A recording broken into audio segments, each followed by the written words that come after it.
മലപ്പുറം എടക്കര പള്ളിക്കുത്ത് സ്വദേശി രതീഷ് ജീവനൊടുക്കിയ ഒരു കേസുണ്ട്. ആ ജീവനൊടുക്കിയ കേസിൽ വലിയൊരു ട്വിസ്റ്റ് സംഭവിച്ചിരിക്കുന്നു. രതീഷിന്റെ അയൽവാസിയായിട്ടുള്ള യുവതിയും ഭർത്താവും ഉൾപ്പെടെ 4 പേരാണ് ഇപ്പോൾ അറസ്റ്റിലായിരിക്കുന്നത്. എന്തുകൊണ്ടാണ് രതീഷ് ആത്മഹത്യ ചെയ്തത്? ആ ആത്മഹത്യക്ക് കാരണമെന്ന് പറയപ്പെടുന്നത് ഹണി ട്രാപ്പാണ്. ഡൽഹിയിലെ ബിസിനസ്സുകാരനായ രതീഷ് 2025 ജൂൺ മാസം 11 പള്ളിക്കുത്തിലെ വീട്ടിൽ തൂങ്ങി മരിച്ചത്. പള്ളിക്കുത്ത് സ്വദേശിനി ഇടപ്പലം സിന്ധു, ഭർത്താവ് ശ്രീരാജ്, സിന്ധുവിന്റെ ബന്ധുവായിട്ടുള്ള പള്ളിക്കുത്ത് കൊന്നമണ്ണ മടുക്കോലിൽ പ്രവീൺ, കൂടാതെ നാട്ടുകാരനും ശ്രീരാജിന്റെ സുഹൃത്തുമായിട്ടുള്ള കാക്കനാട്ട് പറമ്പിൽ മഹേഷ്, ഇവരെയാണ് ഇപ്പോൾ TV ധനഞ്ജയൻ എന്ന് പറയപ്പെടുന്ന CI അറസ്റ്റ് ചെയ്തിരിക്കുന്നത്. ഇതിൽ ഇനിയുകൊണ്ടൊരു പ്രതി സാബു, ആ സാബു ഒളിവിലുമാണ്. 2024 നവംബറിലാണ് ഇവർ ഈ രതീഷ് എന്ന് പറയപ്പെടുന്ന വ്യക്തിയെ നഗ്നനാക്കി മർദ്ദിച്ചത് എന്നുള്ളതാണ്. സിന്ധുവിന്റെ വീട്ടിലേക്ക് വിളിച്ചു വരുത്തിയായിരുന്നു ഈ മർദ്ദനം. വീട്ടിൽ വെച്ച് ബലം പ്രയോഗിച്ച രതീഷിനെ യുവതിയും കൂട്ടാളികളും ചേർന്ന് നഗ്നനാക്കി മാറ്റി. വിവസ്ത്രനായി നിൽക്കുന്ന രതീഷിനൊപ്പം യുവതി കൂടെ നിന്ന് ഫോട്ടോ എടുക്കുന്നു. ഫോട്ടോ പുറത്ത് വിടാതിരിക്കുവാനായി പണം ആവശ്യപ്പെടുന്നു.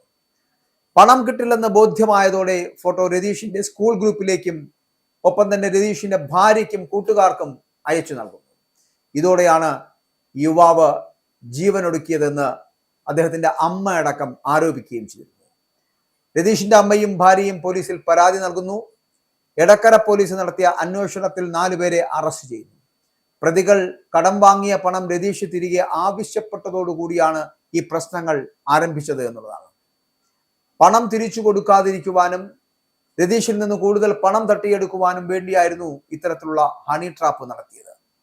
രതീഷിനെ സിന്ധുവും ഭർത്താവ് ശ്രീരാജും ചേർന്ന് ഹണി ട്രാപ്പിൽ കുടുക്കിയതാണ് എന്നും സഹായത്തിനായിട്ട് മഹേഷിനെയും പ്രവീണിനെയും കൂടെ കൂട്ടിയെന്നുമാണ് രതീഷിന്റെ വീട്ടുകാർ പറയുന്നത്.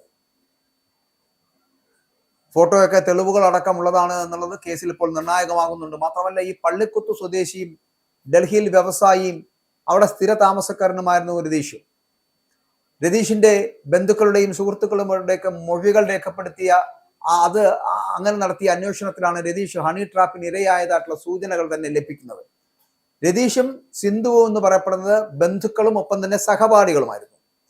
സിന്ധു പലപ്പോഴായിട്ട് പല ആവശ്യങ്ങൾ പറഞ്ഞ് ഈ രതീഷിൽ നിന്ന് പലതവണ പണം കൈപ്പറ്റിയിരുന്നു. രതീഷിൽ നിന്നും കൂടുതൽ പണം തട്ടിയെടുക്കുവാനും ഒപ്പം തന്നെ സിന്ധുവും ഭർത്താവ് ശ്രീരാജും ചേർന്നൊരു പദ്ധതി തയ്യാറാക്കുന്നു. സഹായത്തിനായിട്ട് ആരെ കൂട്ടുന്നു? മഹേഷിനെയും നാട്ടിലുള്ള പ്രവീണിനെയും കൂടെ കൂട്ടുന്നു. രതീഷ് നാട്ടിലെത്തിയ സമയത്ത് സിന്ധു പണം തിരികെ നൽകാമെന്ന് പറഞ്ഞ് രതീഷിനെ വീട്ടിലേക്ക് വിളിച്ചു വരുത്തി നഗ്ന വീഡിയോ പകർത്തുകയായിരുന്നു എന്നുള്ളതാണ്. തുടർന്ന് ശ്രീരാജും സിന്ധുവും, അതായത് ശ്രീരാജ് എന്ന് പറയപ്പെടുന്ന സിന്ധുവിന്റെ ഭർത്താവ്, ഇവർ രണ്ടുപേരും ചേർന്ന് രതീഷിനോട് കൂടുതൽ പണം ആവശ്യപ്പെടുകയും നൽകിയില്ല എങ്കിൽ വീഡിയോ വാട്സപ്പ് ഗ്രൂപ്പുകൾ പ്രചരിപ്പിക്കുമെന്ന് പറഞ്ഞ് ഭീഷണിപ്പെടുത്തുകയും ചെയ്തു. എന്തായാലും രതീഷ് വഴങ്ങിയില്ല. അങ്ങനെ രതീഷ് വഴങ്ങാതായപ്പോൾ അത് രതീഷിന്റെ ഭാര്യയ്ക്കും പ്രതികൾ ഇതേ വീഡിയോ അയച്ചു കൊടുക്കുന്നു. മാനസിക സമ്മർദ്ദത്തിലായ രതീഷ് ആത്മഹത്യ ചെയ്യാൻ തീരുമാനിക്കുന്നു. ഇതാണ് ഒരു വ്യക്തിയെ ഇത്രത്തോളം തേജോവധം ചെയ്ത് സമ്മർദ്ദത്തിന് അടിമപ്പെടുത്തി കൊലപാതകം ചെയ്യുവാൻ അല്ലെങ്കിൽ ആത്മഹത്യ ചെയ്യുവാൻ, മരിച്ചു കളയുവാൻ പ്രേരിപ്പിക്കുന്നത്. 2 ലക്ഷം രൂപയാണ് ഈ പറയുന്ന നഗ്ന ഫോട്ടോ പുറത്തു വിടാതിരിക്കുവാനായിട്ട് സംഘം രതീഷിനോട് ആവശ്യപ്പെട്ടിരുന്നത്.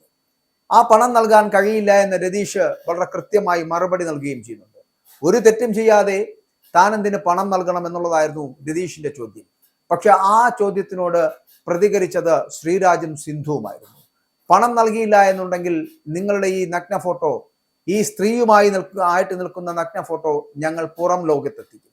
അങ്ങനെ പുറം ലോകത്തെത്തിച്ചു കഴിഞ്ഞാൽ നിനക്ക് പിന്നെ ജീവിച്ചിരിക്കുവാൻ കഴിയില്ല എന്നുള്ള തരത്തിലേക്കുള്ള വാർത്തകളും വർത്തമാനങ്ങളുമായി.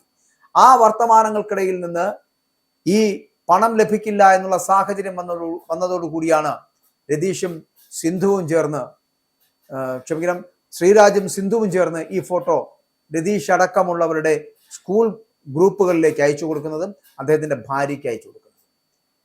ഇത് ആർക്കായിരുന്നാലും നാണക്കേട് ഉണ്ടാക്കും എന്നുള്ള കാര്യത്തിൽ സംശയമില്ലല്ലോ. ആ നാണക്കേട് മറക്കാനും അതിനെ മറന്ന് മുന്നോട്ട് പോകുവാനും കഴിയാത്ത മാനസികാവസ്ഥയിലേക്ക്, സമ്മർദ്ദത്തിലേക്ക് രതീഷിനെ ഇവർ കൊണ്ടെത്തിക്കുകയായിരുന്നു. അങ്ങനെ കൊണ്ടെത്തിച്ച് അയാൾ ജീവനൊടുക്കുകയായിരുന്നു.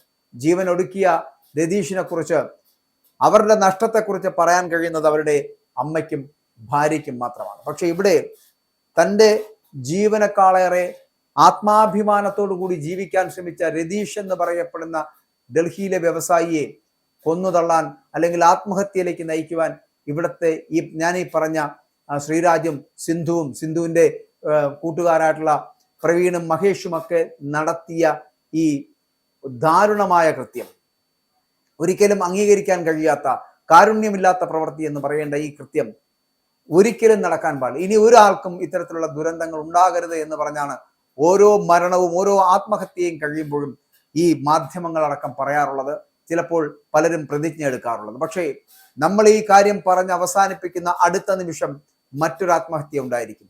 മാത്രമല്ല ആ ആത്മഹത്യയിലേക്ക് തള്ളിവിടുന്ന, നയിക്കുന്നവർ ഈ രാജ്യത്ത് ഇന്ന് കൂടുതലാണ്.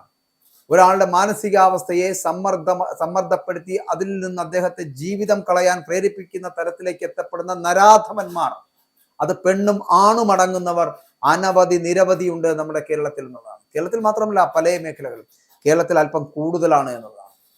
തൻ്റെ സ്വാർത്ഥ താല്പര്യങ്ങൾക്ക് വേണ്ടിയിട്ട് പുരുഷന്മാരെ പരസ്പരം ഉപയോഗിക്കുന്ന ഈ സ്ത്രീ വിഭാഗങ്ങളെ, ഹണി ട്രാപ്പ് നടത്തുന്നവരെ നിയമത്തിന് മുന്നിൽ നിന്നും രക്ഷപ്പെടുത്തരുത്. നിയമത്തിന് മുന്നിൽ എത്തിക്കുക തന്നെ വേണം. ഇനി ഒരിക്കലും പുറം ലോകം കാണാത്ത വണ്ണമായിരിക്കണം അത് ചെയ്യേണ്ടിയിരിക്കുന്നത്. ഇവിടെ സ്ത്രീകൾക്കെതിരെ നിയമം വളരെ കർക്കശമായി ഉപയോഗിക്കുകയും ആ സ്ത്രീകൾക്കെതിരെ എന്തെങ്കിലും ഒന്ന് പറഞ്ഞാൽ അവർക്കെതിരെ പോക്സോ അടക്കമുള്ള കേസുകൾ നിലനിൽക്കുകയും ചെയ്യുന്ന സാഹചര്യത്തിൽ ഒരു ആണിനെതിരെ ഒരു പരാതി വരുമ്പോൾ എന്തുകൊണ്ടാണ് ഇവിടെ അവർക്ക് നീതി ലഭിക്കാതായി പോകുന്നത്? ഇവിടെ സിന്ധുവിനെ പോലുള്ളവർ, ആ സിന്ധുവിനെ പോലുള്ള ഹണി ട്രാപ്പുകാരികൾ ഇനി ഉണ്ടാകരുത്. ആ തരത്തിൽ മാതൃകാപരമായിട്ടുള്ള നിയമ നടപടികളാണ് സ്വീകരിക്കേണ്ടത്. അല്ലെങ്കിൽ ഇനിയും ഈ ഭൂമിയിൽ, ഈ കേരളത്തിൽ, ഈ മലയാള മണ്ണിൽ ആത്മഹത്യകൾ തുടർന്നുകൊണ്ടേയിരിക്കും. കാരണം ഇത്തരത്തിലുള്ള സിന്ധുമാരുള്ളിടത്തോളം കാലം ഇനി ഒന്നും ചെയ്തില്ലെങ്കിലും നിരപരാധികളാകുന്ന പല പുരുഷന്മാരും ഇത്തരത്തിൽ ആത്മഹത്യയിലേക്ക് തള്ളിവിടപ്പെടും എന്നുള്ള കാര്യത്തിൽ സംശയമില്ല. അതുകൊണ്ട് നിയമവും നീതിയും നട്ടല് വളച്ചു കൊടുക്കാതിരിക്കുക. പകരം സിന്ധുവിനെ പോലുള്ളവരെ, സിന്ധുവിന് മാമാപ്പണി ചെയ്യുന്ന ഭർത്താവെന്ന് പറയപ്പെടുന്ന ശ്രീരാജിനെ പോലുള്ളവന്മാരെ നിയമത്തിന് മുന്നിൽ കൊണ്ടുവരണം. നിയമത്തിൽ മുന്നിൽ നിന്ന് നിർത്തിക്കൊണ്ട് മാതൃകാപരമായിട്ടുള്ള ഏറ്റവും വലിയ ശിക്ഷ ഇവർക്ക് നൽകുക.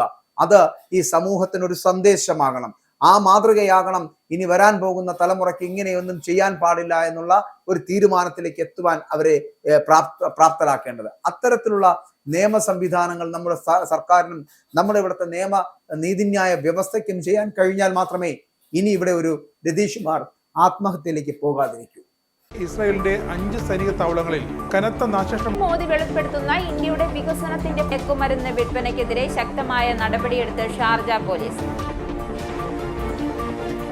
അമേരിക്കയിലെ സാധാരണ മനുഷ്യരോട് കൂടിയാണ് കോൺഗ്രസിനുള്ളിൽ പങ്കുവയ്ക്കാൻ വി ഡി സതീശൻ ഓപ്പറേഷൻ സിന്ദൂറിൽ ഉപയോഗിച്ച